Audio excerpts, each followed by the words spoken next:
Hello friends, I am doctor Sonal and eye surgeon. Welcome back to my channel. आज का topic है मोतियाबिंद। आज हम जानेंगे कि मोतियाबिंद आखिर होता क्या है, वो क्यों होता है, उसके लक्षण क्या हैं और उसका इलाज क्या है और वो कब करवाना चाहिए। तो चलिए जानते हैं। पहले जानते हैं कि आखिर ये मोतियाबिंद है क्या। देखिए, जैसे अभी हमारी ये आँख है, तो इस आँख में एक पारदर्शी लेंस होती है जो यहाँ होती है, और जब किरणें आँख में जाती है तो इस पारदर्शी लेंस से होकर वो पीछे के पर्दे पे गिरती है। पर जब इस पारदर्शी लेंस में धुंधलापन आए, वो ऐसी क्लाउडी हो जाए, तो किरणें अंदर जा नहीं पाएगी, इसीलिए पेशेंट को ब्लर दिखाई देता है। अब ये लेंस में धुंधलापन आने के क्या क्या कारण हैं? तो सबसे पहला और महत्वपूर्ण रीज़न है एज। जैसे जैसे उम्र बढ़ती है वैसे वैसे मोतिबिंद होना, मतलब लेंस में धुंधलापन आना, ये सामान्य बात है। ये कोई बीमारी नहीं है, एक एजिंग प्रोसेस है।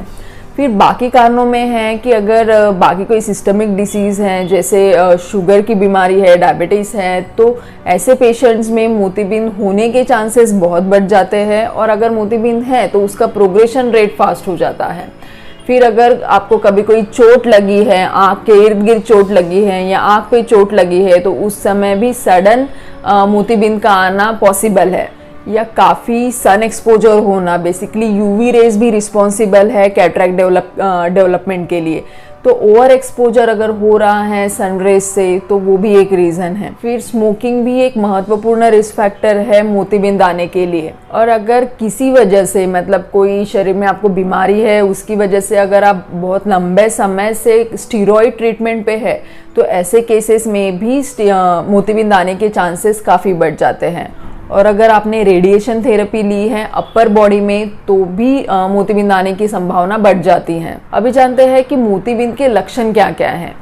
तो सबसे ऑब्वियस जो है वो है धुंधलापन। मतलब जैसे कार का जो विंडशील्ड होता है, सामने का कांच होता है, उस पर अगर कोई धूल जम जाए तो उस समय हमें कैसे धुंधला और ब्लर दिखाई देता है, उसी प्रकार जब मोतिबिंद हो जाता है तो आपको ब्लर दिखाई देता है। बाकी लक्षण क्या क्या हैं? तो आपको डबल दिखाई देना, या फिर रोशनी के चारों तरफ रंगीन घेरा दिखाई देना, नाइट ड्राइविंग में डिफ़िकल्टी होना, चश्मे का नंबर बार बार बदलना।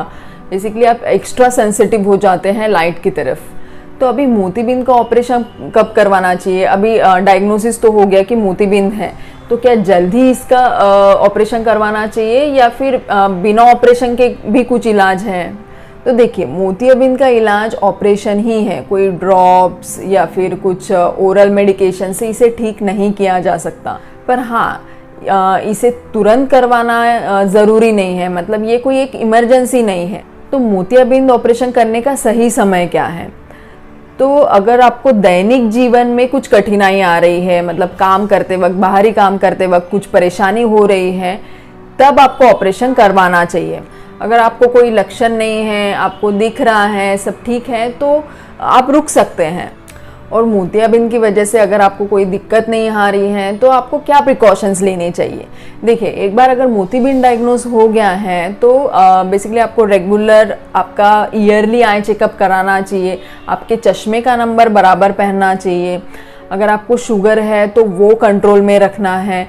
नाइट ड्राइविंग अवॉइड करनी है। और जब आप बाहर जाते हैं तो गॉगल्स पहन के ही निकलिए, मतलब जिस पे 100% यूवी प्रोटेक्शन ऐसा मार्क हो, वैसे गॉगल्स पहनिए। इसकी वजह से क्या होगा कि आपका मोतिबिंद का जो प्रोग्रेशन रेट है वो कम होगा और आप सर्जरी पोस्टपोन कर पाएंगे।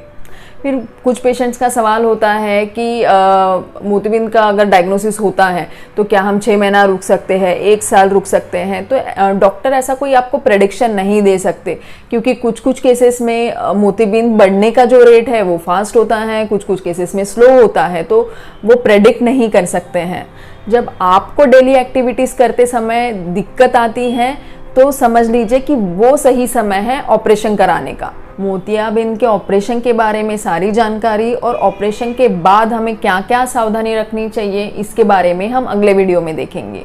और ऐसे ही इन्फॉर्मेटिव वीडियोस आपको सामने मिलते रहें, उसके लिए just hit the notification button. Thank you for watching.